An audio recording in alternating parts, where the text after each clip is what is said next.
Momentarily, we'll be joined by Alan Best, who will be discussing Colorado's energy and water transition as seen from around the state. And as we feel it is important to do, we acknowledge with respect as non-Native people that the land on which we stand, live, and learn is the traditional territory of the Ute, Cheyenne, and Arapaho peoples. Let us seek to understand what it means to be in right relationship today with the traditional stewards of this land and with this land itself and with all creatures that inhabit it. And now, without further ado, I'd like to introduce our guest. Alan Best was born in Colorado. He has been atop more than 30 of Colorado's 14,000-foot peaks and has set foot on 3 of its 4 corners. In Big Pivots, an e-journal that he has published since 2020, he brings his unique perspective to journalism.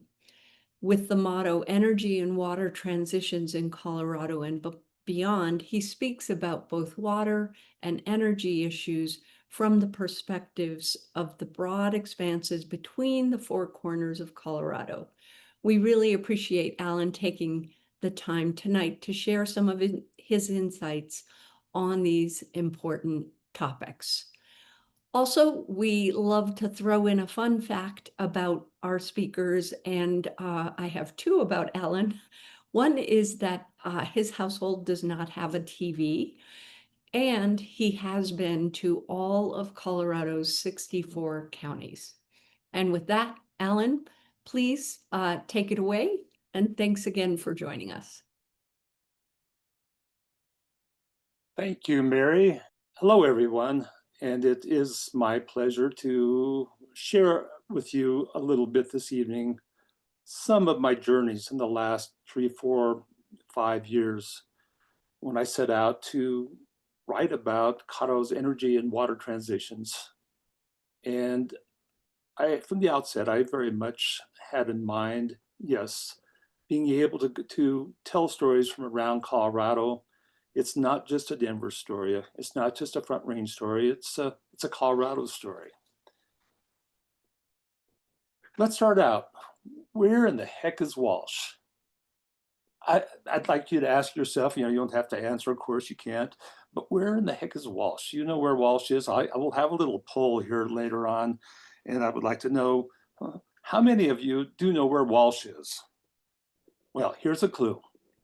It's not too far from one of the Santa Fe trails that we've all read about. And this other clue is that, well, you're entering the mountain time zone, so that must be on the east end of the state, right? And this particular sign is as you enter from Oklahoma. And it's part of the convoy of trucks that brings goods from the port at Houston into the nation's midsection. And if you follow this particular highway, it's 287, it will take you to Lafayette and Louisville, Loveland, Fort Collins, and on into Wyoming. Before it does, it'll go through downtown Springfield, the county seat of Baca County. I describe it, I use that word decidedly, because if you say Baca County, the Spanish pronunciation, that will brand you as an outsider in this corner of Colorado. Walsh itself is located 21 miles west of Springfield, and they have a grocery store. It's a small enough place, and the population has been declining. They had to create a nonprofit to be able to maintain a community grocery store. Well, this corner of the state is notorious, I think it's fair to say, for being in the very heart of the Dust Bowl in the 1930s. I think this photo was actually taken from southeast Colorado, probably in Baca County. And in 2004, I think it was, Timothy Egan, the New York Times reporter and then columnist and book author, came to Denver. I went to Tattered Cover to hear his talk. There was only about 30 people there. Only later did he win the National Book Award, which might have produced a larger audience. He told me that his best material came out of Baca County, his best material. And one of the stories I'll tell you is about some people that we interviewed here a few years ago, somebody that's on the State Groundwater Commission, actually. And we met him in the town park of Walsh, and we talked for a while, and he grew up there, and his daughters, he thought one of them might be going to Stanford, but what he tried to tell his daughter is what his mother told him, which is that always put the glasses upside down in the cupboard so there's no dust that gets into them. After the Dust Bowl, we had creation of the Comanche National Grassland, as well as one in northern Colorado, the Pawnee National Grassland. And in the 1950s, we have the arrival of high capacity pumps that would allow the pumping of groundwater, the Ogallala and other aquifers from this corner of the state. And what is this water used for? Well, it grows a lot of corn. Some of the corn is actually exported as far as Houston to be exported overseas. I don't think very much, but that's part of the mix. And this individual, his name was Kevin Larson. This was about a month before he retired from the Plainsman Research Center in Walsh. And he took us out to some wells, and he took us to one well that said, this well no longer will produce. Now, a well down the road, it was still producing pretty well. The short story is we don't know how much water lies underneath this corner of Colorado, the Ogallala and the other aquifers. The state legislature last year appropriated $250,000 for a study that is due in October, using more newer techniques for trying to figure out, 50 years, what the time span is. Well, some people, even 2004, this couple that they have a house in Walsh, Fred and Kaylin Heffley, they had said, hey, the wind blows down here. That's a resource. And so this is it actually serves some purpose for them that allows them to generate electricity that can defray some of the electricity cost from their cooperative. And I first came across them in 2018. I was perusing the PUC files, as Leslie Glustrom does quite often, and I came across this letter, and they said, hey, PUC, we need some transmission down here so that we can harvest the wind power. The NREL did a study in 2017, issued this map, and you look down in the lower right-hand corner, you see that red, that's Baca County, a little bit of Powers County too. Colorado's best wind at 30 meters. Well, the PUC authorized Xcel to build a $1.7 billion transmission line, the 400, I forget how many miles it is, 450, I think, that more or less encircles much of the eastern Colorado. And one of the things they wanted to do was this thing called the May Valley Longhorn Extension. And they were denied at that point, but it's up for potential approval this round, I believe. And if not, there's others that want to come in and build some transmission to scoop up some of that wind and also that solar power. One of the transmission lines would be a DC line that would take the power, electricity from up to Oklahoma and Arkansas. I mentioned Longhorn. I got to tell you one little short story about Springfield. It has one real restaurant, and it's a very good one. However, it closes at 2 o'clock on Sunday and does not reopen until Tuesday morning. That's small town of Colorado, right? One good restaurant, and it's closed for the better part of 2 days. Well, you do have a Subway, but that's Springfield. Now, July 4th weekend last year, my companion Kathy and I, we didn't go up I-70. We went out to this part of the state. We stopped at the May Valley substation, which is just north of Lamar, and it's important for students of electricity. This is the only portal between the eastern and western grids in Colorado. Now, this particular feature in the foreground here is something that I think it was probably Xcel's Colorado Power Pathway. It was going to go down to the Smay Valley substation. If the Longhorn extension occurs, it would probably come down through something like this field, somewhere in this area. And that's Twin Buttes in the background. That's basically the story here, is that it's not all fat, flat peneplain out there. Tri-State has also been in the game out here. They built a transmission line, 230 kV, between Burlington and Lamar. It was a wrap in February, I believe it was, scooping up wind and solar. Another part of this story is Buffalo Commons. And we went in October of 2023 to the Heartland Preserve. I think it's 56,000 acres, and no cattle allowed in this area. And buffalo, some bear occasionally, elk more common, lots of antelope, definitely deer. And it's part of a vision of how could we recreate the 17th and 18th century ecosystem of the Great Plains.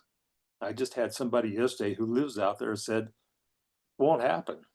The water's gone from the aquifers. You don't have the wallows anymore because it's all, the aquifers are being pumped dry. Interesting story. And I wrote about this just last week in speaking of Buffalo Commons. We have a state land board director, or excuse me, a chief executive who's appointed, Nicole Ross Marino.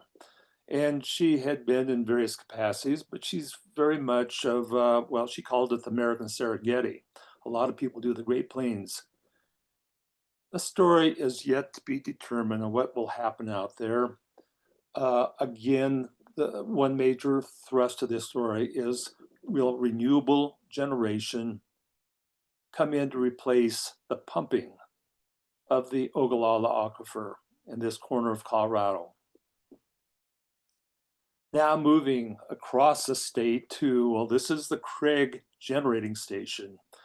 The 3 units of Craig, I was there actually when some of these were being constructed in the late 70s, working for a newspaper. And by the way, I've taken a lot of photos of coal plants in the last 10 or so years, and taken them in winter and summer, day and night. And in 2015 is when I started doing this. I returned to Craig after an absence of many years. There was a story out. The Wild Earth Guardians, and I think the Sierra Club, had filed suit against Tri-State and the other owners of these coal-fired power plants units, saying that the emissions are sullying the water and the air in the Zirkle Wilderness area north of Steamboat. They won the case ultimately, but before they did, I went out there and I took this photo. Coal is religion. It's a livelihood. I interviewed the mayor of Craig. I interviewed a county commissioner, and it was a Sunday that we were there. And at noon, ate lunch. Then I went to a liquor store. It was a Broncos day. It was September Sunday afternoon. The Broncos were playing. I went into the liquor store to see what was happening there. Lots of cases of Budweiser and Miller and Coors, but not one bottle of Fat Tire.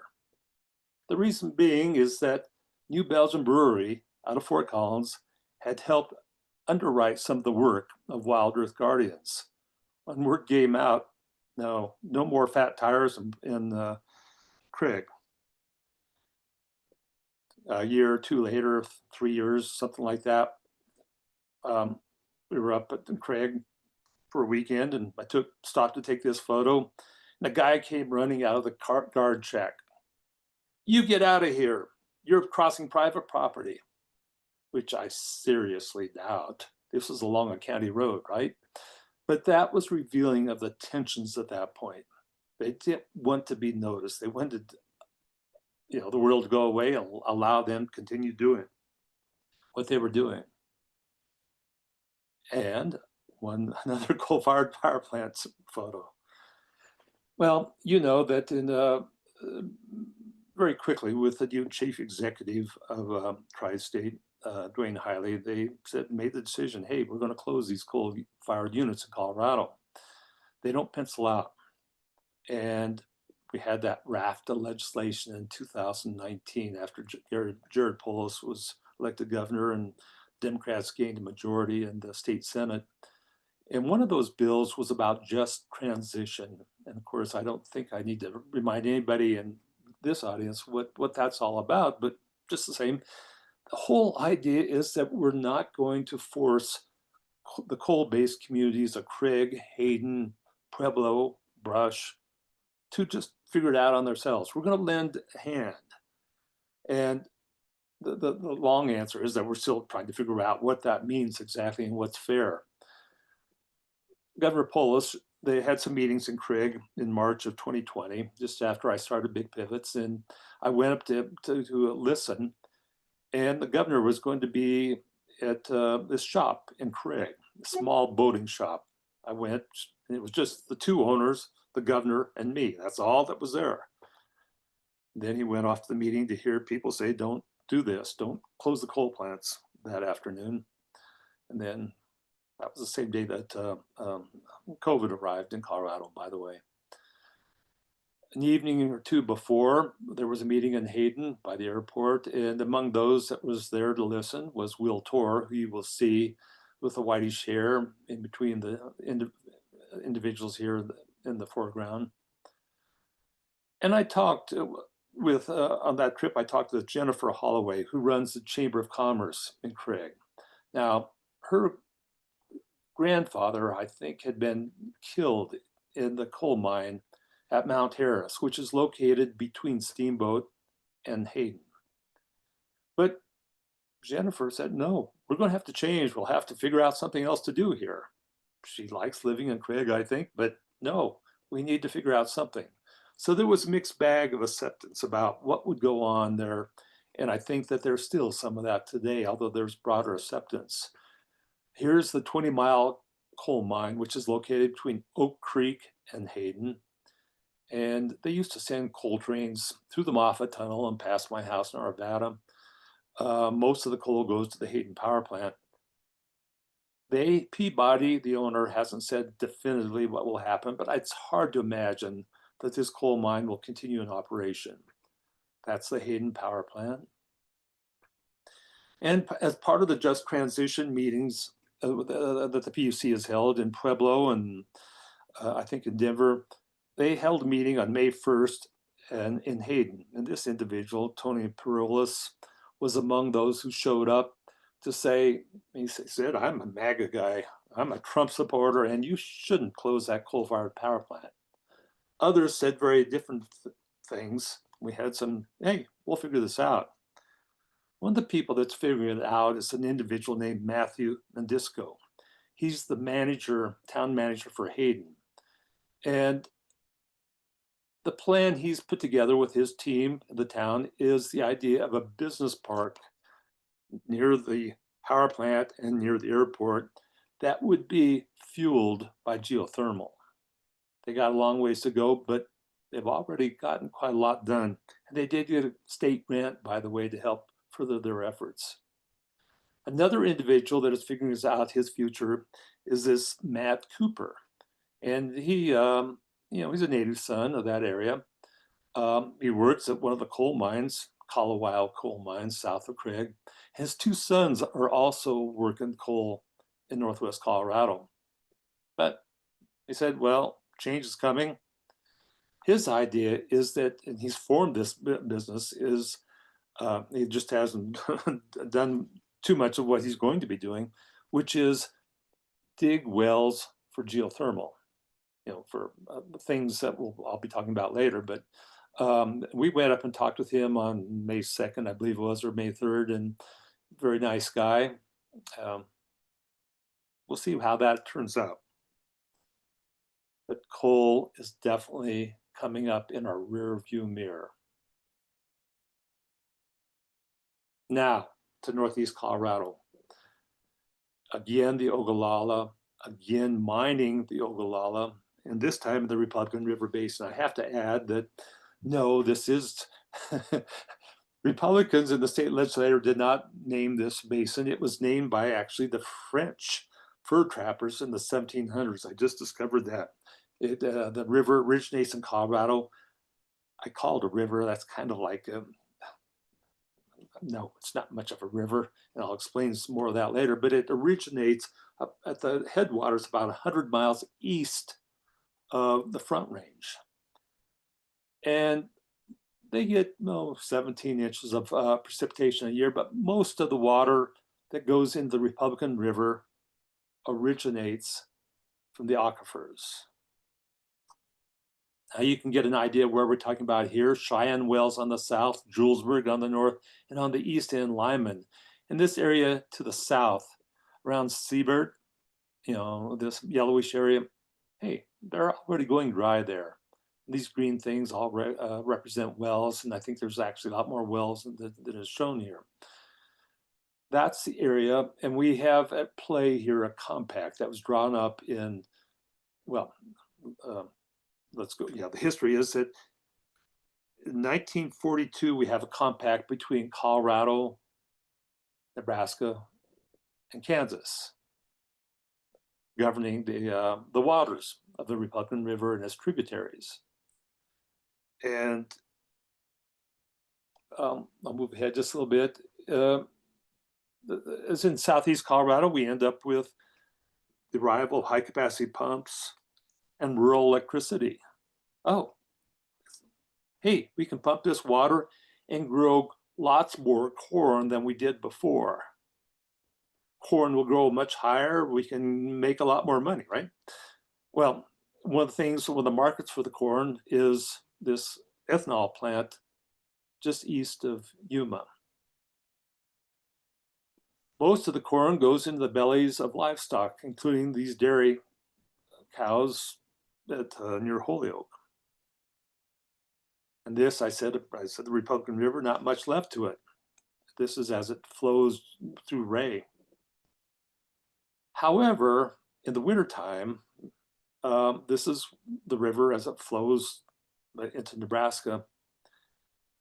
Part of the story here is that in trying to comply with the compact, Colorado formed the Republican River Water Conservation District, and they have a number of powers, arguably not near enough power, but to meet the requirements of the compact, they pump water from north of Ray and bring it down through pipeline just to put it into the river during the wintertime so they don't have evaporation, so they can meet the compact requirements. It's not enough. It's not enough. One of the other things they've done is they've drained Bonnie Reservoir. You can see it on the left-hand side. It's north of Burlington, between Burlington and Ray. And we went out there a few weeks ago and took these photos. It used to be quite an oasis on the Great Plains, water. It was built actually for flood control and perhaps legitimately so. They had a flood there in 1935 that killed 100-some people. And they had all these wonderful facilities like you might find in a national park, places where people give lectures, perhaps. I don't know what that was used for exactly. It was drained in 2010. Now we have a lot of cottonwood trees in that area, and the discussion out there is, do we need to get rid of the cottonwood trees because they're taking up so much water, because that's impacting the water that goes downstream? Well, one of the key strategies has been to pay farmers to take land out of production. And there's some of the self-taxing that is going on to do this, but they needed some more money. They got $30 million from the legislature 2 sessions ago. And this is the governor signing it with some of the board members. The same legislative act allocated $30 million for the San Luis Valley to do much the same.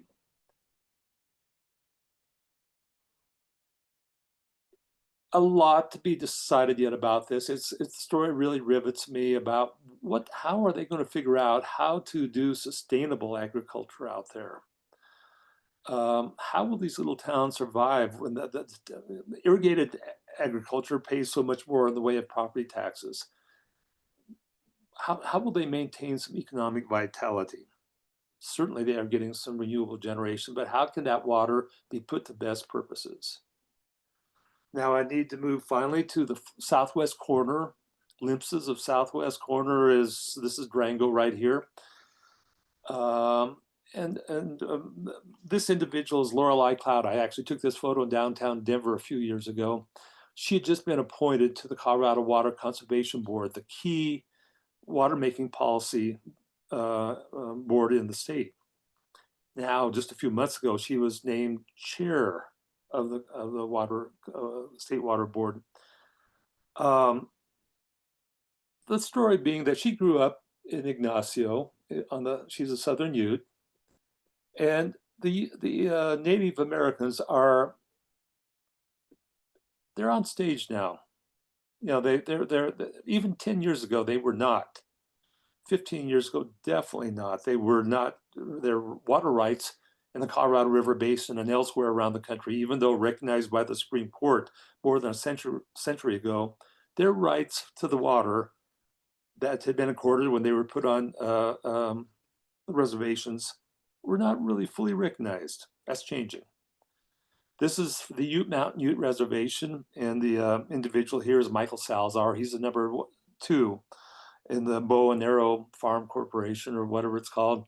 And there was 2 people that some of you probably know that were engaged in creating this micro hydro system that, as the water is brought up from the Dolores River to their farming operation.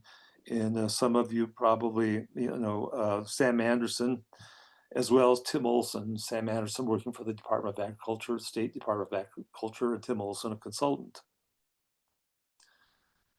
And this photo was taken in May of 2002. You see Shiprock in New Mexico, not much water.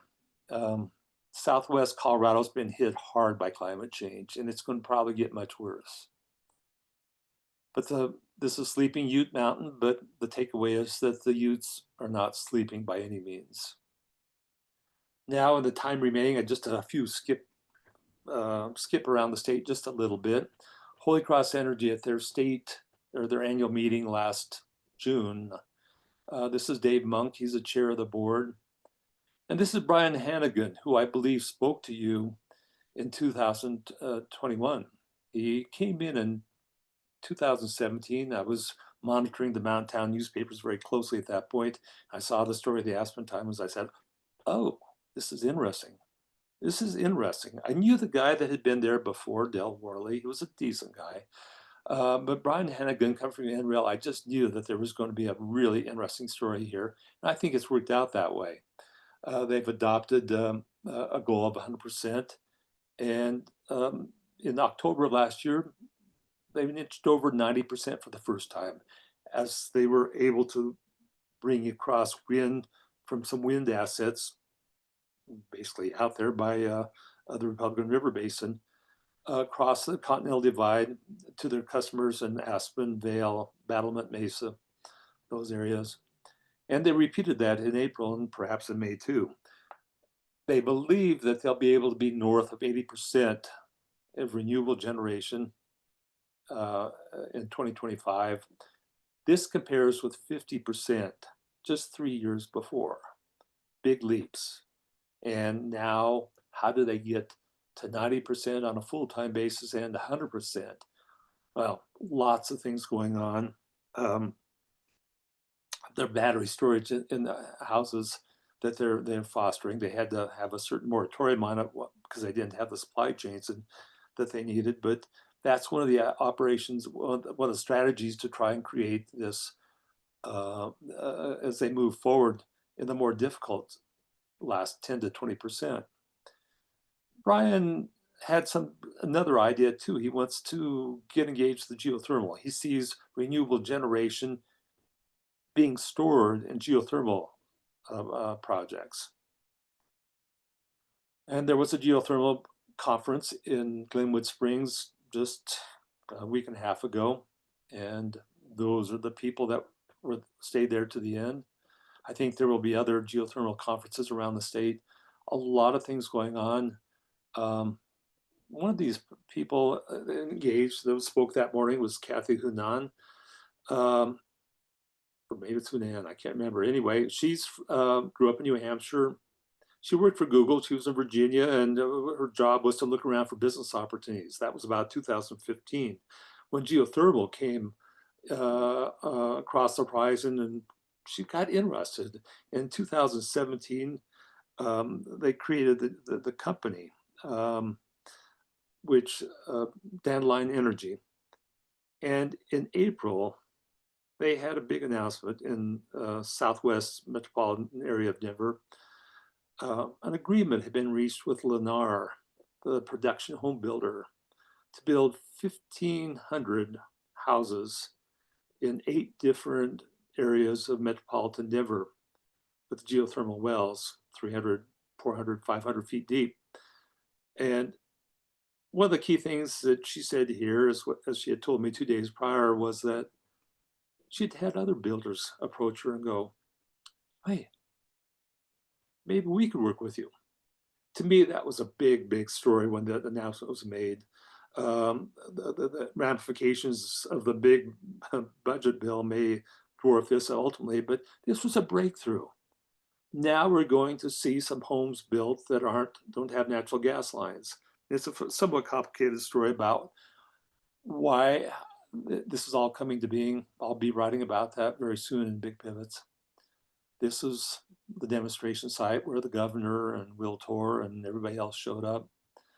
Eagle County is drilling geothermal wells. They got some great state grant money, but they also have vows to try and become a leader in the Vail Eagle gypsum area.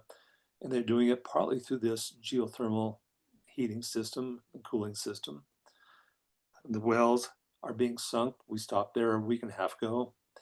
And then this little school in eastern Colorado, it's called Liberty. And it's out by Joe's, if you've ever heard of that place. And they were allowed to do so because they were able to get a state grant. I forget what the amount was, $1 million or something like that. But that's part of the state strategy.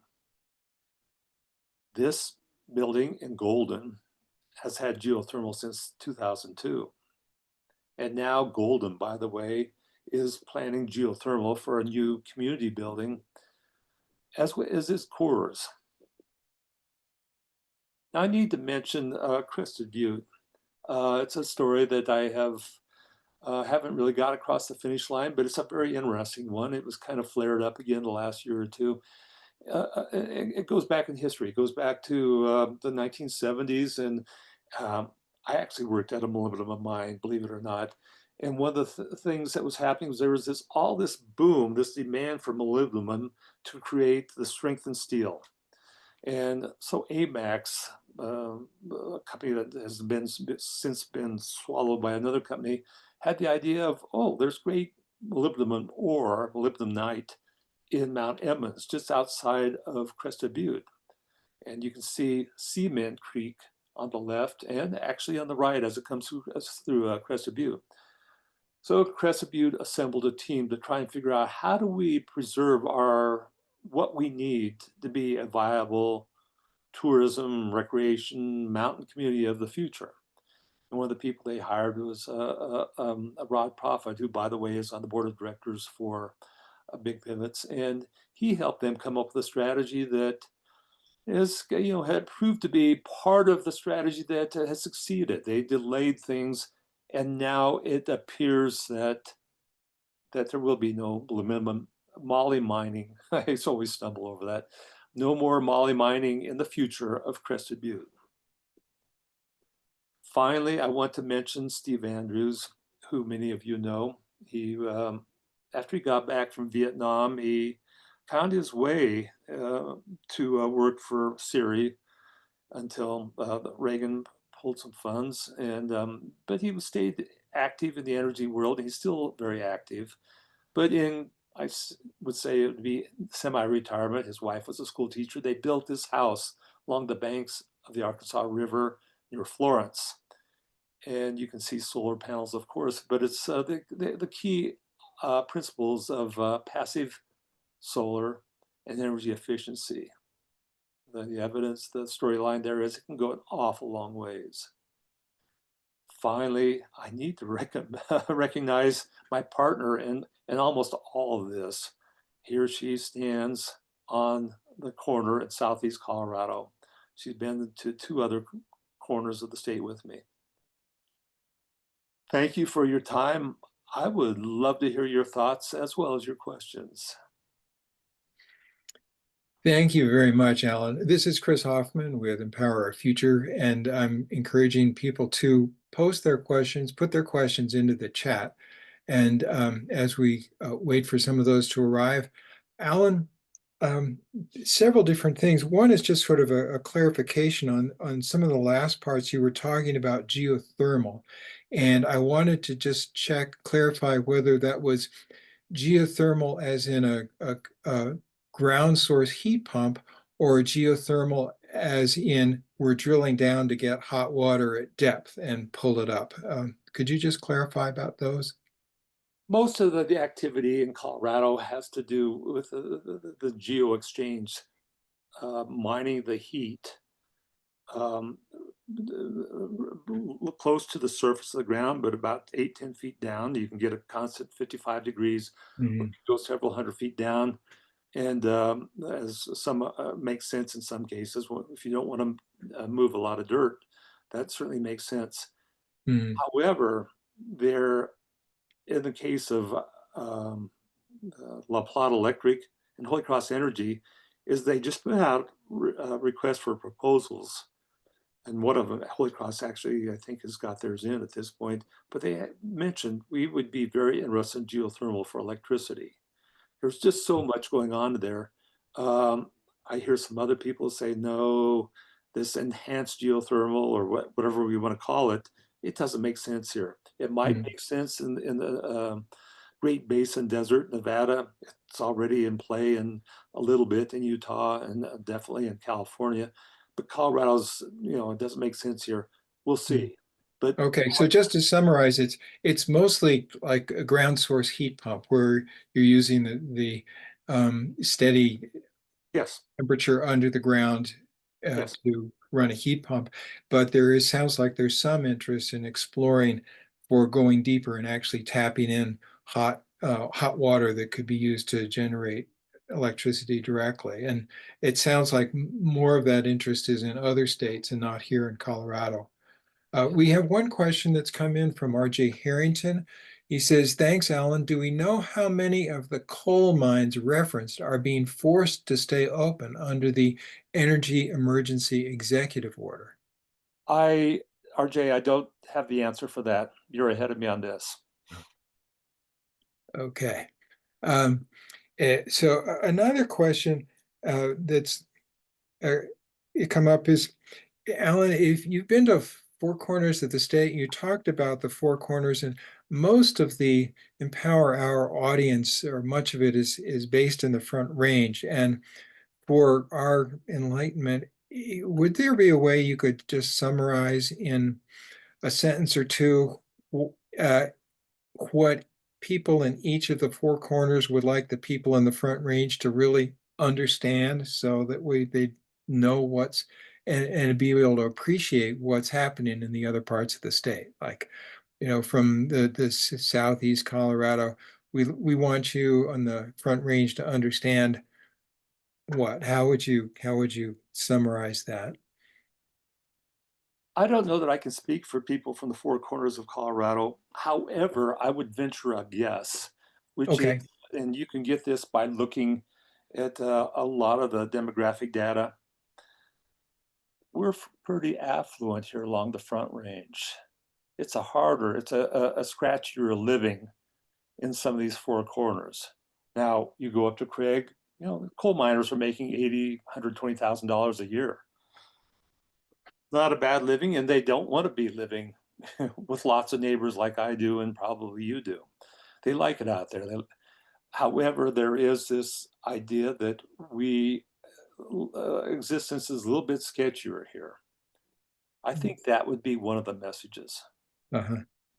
And it sounds like in at least in several areas of the Colorado, the water is running dry and people are not quite sure how much longer the water is it going to be 50 years, 100 years, 20 years, and that is leading to a kind of a sense of tenuousness of their community life. Would that be accurate to say? There's a certain mix of denial and wariness. I mean, I'll go to the Republican River because I've been spending a lot of time there recently. And Uh-huh. I have somebody that is on the board there say, well, they've traded notes. About 50% of the people out there go, we're just kicking the can down the road. We need Mhm. to really get real about this. But it's that whole issue of, well, these are, like our kids go to school together and we go to church together. We don't want to call out other people for, resisting what the reality that we need to accept and the problem we need to address. Mhm. That's what I'm So, hearing from the Republican River Basin. Not everybody, there's no uniform opinion. yeah, so it's a lot of discussion and people are reluctant to rock the community spirit, sounds like. Some appreciation coming in from Kirkwood Cunningham. Thanks, Alan. I wish I had the opportunity to visit many of the areas that you mentioned. I agree with you that solar in its many varieties should have a big future in Colorado. Another one from RJ Harrington. We have a ground source heat pump HVAC system at our home. It has served us well for 15 years. Colorado has some plans to go bigger. Another question coming in. How do you think changes in the Colorado River Compact will affect us on the Front Range, and when will it occur? Good question. Here's the reality on the Colorado River, which I think you understand well enough, is that if the work of Brad Udall and other scientists is correct, Mhm. we're almost certainly headed towards a drier future. And Mhm. 55% of the water in the Colorado River comes from Colorado, but it's governed by the compact that was drawn up in 1922. We now recognize that there needed to be flexibility, and that flexibility was better built into the compact among the four upper basin states, Utah, Wyoming, Colorado, and New Mexico, in 1948. They described, instead of an acre foot, they said that proportion. Mhm. Say, okay, so I'm getting, so if the Colorado River Compact assumed 20 million acre feet, and we're down to 14 million acre feet or 15 million acre feet, and some people are saying, get ready for 10. What does that mean? What does that mean for, I think it ultimately has to mean that the processes that we have now will accelerate. And Mhm. I did a series last year about 2 years ago about uh, water and urban landscapes. Now, water, it's for urban areas, it's only like what, 7-8% of all of Colorado's water. But are there ways that we can use that water more efficiently in urban landscapes? Some wonderful things being done in Boulder. I go up there and look around and go, I like that. And other parts of Colorado too. The big question has to do with agriculture. What will happen there with the feed crops for like alfalfa and corn? I don't fully have the answer. I wish I Mhm. did. Okay, thank you. Um, we have a question. Rod Prophet says, today Governor Polis announced that Trump's immediate cuts have cost Colorado $100 million and put another 50 million at risk. Has this put specific water and energy projects out of business? Specifically, is the Shoshone water purchase now out of reach? And finally, when do you expect to have the Crested Butte article out? I've been waiting a year. I wish I had a date on that too. The Shoshone, and I really don't know how that'll affect. I haven't been able to. I've been so busy with other stuff. I can't answer that, Rod. Yeah. Okay. And any idea about any other water energy projects that might be put out of business by the cuts by the Trump administration? Water and energy. Water Energy, energy. there's a lot of companies that are already pulled back, and I think that's widely understood. Yeah. Even as we have new news in the last day from the U.S. Senate that they want to hold on to some of the provisions of the Inflation Reduction Act. Mhm. But there's Okay, definitely some pause going on. sure. Here's a question from Leslie Glustrom. There is some pretty strong opposition, for example, in Elbert County, for related transmission. What's your perspective on this? I'm aware of the opposition. It's a tricky thing. You know, I mean, nobody wants a transmission line that to go through their backyard. And people that move to Elbert County, of course, they want to be out in the country. They're the exurbs is really what they are, the horse pastures and that sort of thing. It's a tricky thing to do. But if you're going to reroute a power line east of the foothills, that's a forested area of Elbert County to go completely wide, that's going to cost a lot of money. Could it end up being undergrounding some of this? You're probably ahead of me on this, Leslie. I don't see that happening. They didn't. You can do undergrounding in small sections. Could you do undergrounding across La Vida Pass from the last San Luis Valley to get past Mr. Bacon? Maybe. I don't know, Leslie. Mhm. And she has a second one. The Eastern Plains is so often the location of extreme weather, blizzards, thunderstorms, tornadoes. Look at the map of tornadoes in Colorado. What are your thoughts about the risks to big transmission as extreme weather becomes more extreme in the coming years and decades? Again, you're ahead of me on that. I don't have an answer on that. I'm kind of aware of it. It might be another argument for trying to go underground, but that's very, very, very expensive. Okay. I see a note from Karen Hollowig who says she'd like to add a point about the Colorado River Compact. I just don't see the details of that in in the um, the Q&A, so maybe she could supply that. There's another from Meryl Glustrom. Significant water savings can be realized using Israeli drip irrigation techniques, but there are upfront costs. Yet there's much to be saved in water and dollars down the road. The state has so far been unwilling to help meet these costs. Any chance of change? I think there will be inevitably. Mhm. If we're going to live in a state, there's going to be less water. That's the given. We'll have to invest in some of the things that the Israelis have been doing for decades. Mhm. Um, there have been Israeli delegations to Colorado. I know I went to one of their meetings. And we'll be looking more broadly to some different crops. I did. Um, this is part of the discussion. Can we grow, when you look at the economics of corn, for example, at the end of the day, what if we grew it without irrigation? Or can we do some genetic work that will require a little bit less water? We are doing all those, we're having those conversations, and we're having the conversations about alternative crops. Mhm. Kernza, the famous crop that was Mhm. created at the Land Institute in Salina, Kansas. I think they're growing it at various places in Colorado. Mhm. Apple. Thank you. Another question has come in.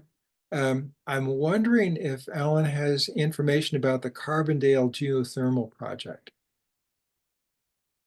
Not a great deal, other than I think they ran into some problems. It's very complex. But I think that well, I really shouldn't be answering that question because I can't provide details. Okay, that's fair enough. Good reporter. Um, here's one. What's your favorite small town in rural Colorado? Oh, gosh.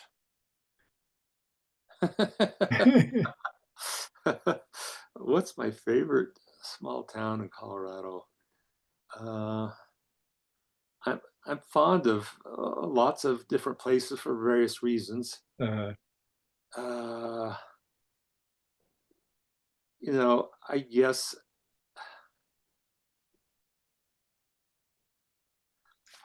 I'll dodge that question. I was born in brush. My favorite. Okay. Yeah. Okay, fair enough. Bill Althouse says energy storage is needed to get to higher renewable percentages. Do you see water and energy interconnecting through pumped storage?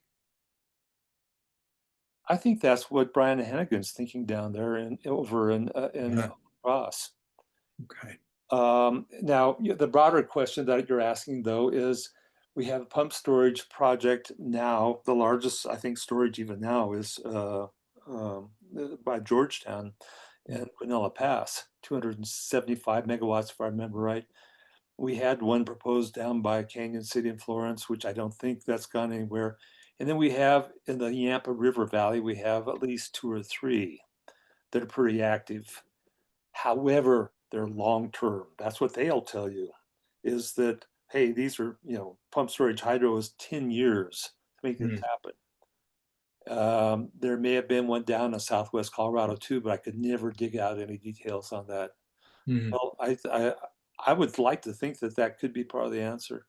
Okay, great. Thank you. So Karen Holding has supplied her additions. She says what Alan has said about water concurs what the CU Law Conference uh, uh, discussions, and she only has a couple of additions. There was an agreement that agriculture will need to reduce 10 to 20% in usage. A variety of ways were discussed, and the compact will be decided this year because the secretary will announce a decision if the states do not reach agreement before the end of the year. So those are her additions. We have a question from Evan Rabbits. Are agrivoltaics being considered to reduce water use and increase production? Yes, indeed, that is part of what I understand to be agrivoltaics. One of the attractions you reduce, and for certain crops, it makes a lot of sense. It's been proven by the project by Longmont. Um, how big a dent will that ultimately make? I'm not so sure that it'll make that big an impact. Mhm. The bigger impact might be down in the Southwest, in the Imperial Valley and the Yuma, Arizona area, Mhm. where you have a lot of vegetables growing, some getting more sun than they really need. Yeah. Um, Another question is kind of a broader question is, um, you started this pioneering publication, Big Pivots, and we recommend that anybody who hasn't seen it should subscribe to it because it's very informative. Anybody on this audience would be interested. Um, my question is, what prompted you or inspired you to start Big Pivots? um, I've been doing something with, well, here's my background. Okay. I came down to Denver in 98 and fished around for doing things. I got an assignment in 2003 from Ski Area Management. Um, and because I came from the ski world, find out what could be said about climate change, global warming. Well, I hadn't paid all that much attention. Shame on me, right? Eyes were mostly closed. Well, I did some research for this one story for a magazine for ski area professionals. And my eyes were wide open at that point. I spent the next year, 2003, 2004, really getting to my arms around um, um, the climate science, you know, doing in addition to making a living on, elsewhere. And then I did a series for the Vale Daily that got picked up by a lot of other mountain town newspapers about called Danger and Degrees. And once that was done in 2004, I said, I'm going to have to figure out energy. I better understand energy. Well, I did a lot of stories along the way. I did one in 2010 when Command G3 was open. I interviewed Leslie for that, as well as Howard Geller from Sweep and others, calling into question, is this really a wise move? That I did stories like that along the way. I did stories for a national magazine called Planning. Finally, in 2019, I said, I'm not a young guy anymore, and I really need to plunge into something full time. And frankly, I've been tried to establish something with the Colorado Sun, but they didn't seem very interested. So I said, I'm going to do this. I'm going to take what I can do, and it hasn't been easy. It's been discouraging a lot of times, but it's worked out. It's worked out in many ways. Oops, I did not hear you. Sorry. Dan Luber has a question. Can you talk briefly about geothermal in our state and how or if Colorado will renew its geothermal resource maps so a state level geothermal development picture can emerge in the future? I'm not sure I understand that question. I'll read it again. I'm not sure I quite understand it. Can you talk briefly about how geothermal in our state and how or if Colorado, I think it has to be Colorado renewing its geothermal resource maps. Do you know if anything is afoot in that area? I really don't. There was some mapping that came out, 2 years ago or a year and a half ago, something like that, maybe just a year ago. And it had some surprises for me, like I mentioned Burlington before, that area of north of Burlington showed it to be a pretty hot spot. How good is that science? I'm a little bit skeptical, to tell you the truth. Mhm. Okay, thank you. Here's one. Without naming favorites, what small towns in the Four Corners of Colorado would you recommend we all get to know if we can? That's from Leslie.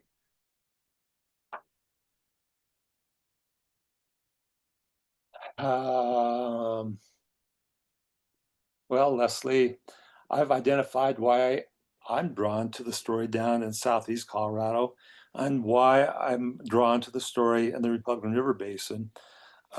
There's some limitations in those places. There's not a really good restaurant in Ray, Colorado, I can tell you that.